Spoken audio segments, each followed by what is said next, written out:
तर आम्ही चालू केलाय टायर विकायचा बिझनेस. तर कसं काय मंडळी, तर बऱ्याच दिवसानंतर आज पेपर नसल्याच्या कारणामुळे बाहेरचं जग पाहायला बाहेर निघालो. आणि नेमका उन्हाळा आहे की पावसाळा हे पण समजून नाही राहिलं, कारण रोजचं पाणी चालू आहे धबधब धबधब. ड्रीम 11 वर पूर्ण 49 रुपये जिंकल्याच्या कारणानं ओम्याकडून आम्हाला नाश्ता पण होता. म्हणून मग गाडी घेऊन थेट बापू काकाच्या आलूबंडे खायला आलो. आणि बापू काकानं आज सकाळी सकाळी चांगलेच गरम गरम आलूबंडे बनवले होते. आणि जर तुम्हाला पण कधी आलूबंडे खायची इच्छा झाली तर बिंदास मला कॉल करायचा, मी येऊन जाईन फुकटचा खायला.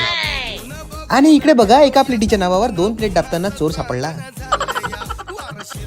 नाश्ता झाल्यावर साकेतने आम्हाला चहाच्या दुकानावर नेला आणि म्हणे की चहा आज माझ्याकडून म्हणे. आम्ही पण विचारात पडलो, हे डेबरे आज एवढं मेहरबान कसं झालं. पण मग नंतर माहित पडते हे लाडीगोडी चहासाठी नव्हती, तर हे टायर बदलण्यासाठी होती. दुकानातून मिस्टर एफ कंपनीचा टायर उचलला आणि चेंज करायसाठी दुसरीकडे गेलो. त्यानंतर काकाने लावली गाडी स्टँडवर आणि हे डेबरं बघा, समजत त्यातलं काहीच नाही आणि हुशाऱ्या पूर्ण गावभराच्या. विचारता असं येऊन राहिला होता की जर इंजिनिअरिंग मध्ये काही झालं नाही तर मग एखादी पंक्चरची दुकान मी पण उघडून टाकतो. मस्त प्लॅन आहे. रूमवर परत येऊन बघितलं तर कुणालचं पार्सल पण आलं होतं. आणि बघा दिसत आहे ना एकदम हँडपंप. तो चलिए फिर चलता हूँ, अगले व्लॉग में फिर आपसे मिलता हूँ.